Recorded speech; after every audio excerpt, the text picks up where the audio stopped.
અભિનેતા આમિર ખાનના પુત્ર જુનેદ ખાન તેમજ યશરાજ ફિલ્મ્સની ફિલ્મ મહારાજામાં સાધુ સંતોને ગેંગસ્ટર બતાવીને બદનામ કરવામાં આવ્યા છે। આથી વૈષ્ણવ સમાજ દ્વારા આ ફિલ્મ પર તાત્કાલિક પ્રતિબંધ મૂકવાની માંગ કરી હતી। ભારત સંતોની ભૂમિ છે। સાધુ સંતોએ સમગ્ર વિશ્વમાં ભ્રમણ કરીને ભારતીય સંસ્કૃતિ, ધર્મ, જ્ઞાન, કલા, સભ્યતા, સદાચાર અને ભગવાનની ભક્તિ શીખવીને સમાજને આદર્શ જીવન માટે જીવવા માટે પ્રોત્સાહિત કર્યા છે। આ દરમિયાન અભિનેતા આમિર ખાનના પુત્ર જુનેદ ખાન તેમજ યશરાજ ફિલ્મની ફિલ્મ મહારાજ એ સાધુ સંતોને બદમાશ અને ગેંગસ્ટર બતાવીને બદનામ કર્યા છે। વૈષ્ણવ સમાજ દ્વારા આ ફિલ્મ પર તાત્કાલિક પ્રતિબંધ મૂકવાની માંગ કરી છે। ગોધરા ગાંધી પેટ્રોલ પંપ પર થઈ કલેક્ટર કચેરી ખાતે મોટી સંખ્યામાં લોકો પહોંચી જિલ્લા કલેક્ટરને આવેદનપત્ર આપવામાં આવ્યું હતું।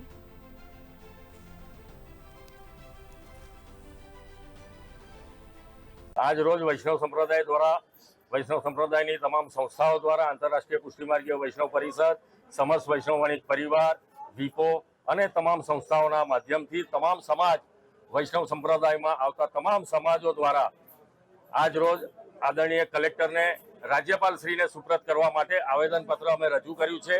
આ આવેદનપત્રમાં અમારો આશય મહારાજ કરીને જે ફિલ્મ રિલીઝ કરવામાં આવે છે અમુક અસામાજિક તત્વો દ્વારા કે જે વૈષ્ણવ સંપ્રદાયની લાગણીને દુભાય એવા એ પિક્ચરમાં ફિલ્માંકન કરવામાં આવ્યું છે।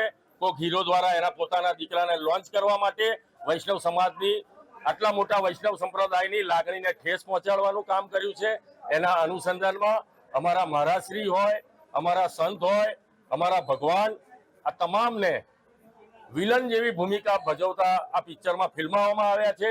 આ પિક્ચર દ્વારા વૈષ્ણવ સંપ્રદાયની, અમારા વૈષ્ણવ સમાજના, સનાતન ધર્મના યુવાનોની લાગણી દુભાય અને યુવાનો ગેરમાર્ગે દોરાય અને પોતાના સંપ્રદાયથી વિખૂટા પડે આવા એક મેલા આશયથી આવા તત્વો દ્વારા આવું પિક્ચરનું ફિલ્માંકન કરવામાં આવ્યું છે। આ પિક્ચર કોઈ પણ સંજોગોમાં રિલીઝ ના થાય એવી અમારી તમામ વૈષ્ણવ સંપ્રદાયના આગેવાનોની, કાર્યકર્તાઓની તથા સમસ્ત સનાતન ધર્મના તમામ સાધુ સંતો પણ અત્રે ઉપસ્થિત છે।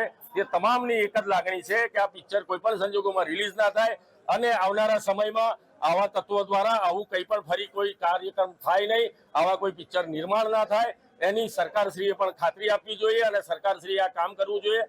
આ તમામ પિક્ચરના જે પણ લાગતા વળગતા જે પિક્ચરના ડાયરેક્ટર હોય, સ્ટોરી લખનાર હોય કે એને જે પણ ઓટીટી પ્લેટફોર્મની ઉપર રજૂ કરનાર હોય એ તમામની ઉપર એફઆઈઆર દાખલ કરવા માટે અમે એ ડિવિઝન ટાઉન પોલીસ સ્ટેશનમાં એફઆઈઆરની કોપી આપવા માટે જઈએ છીએ।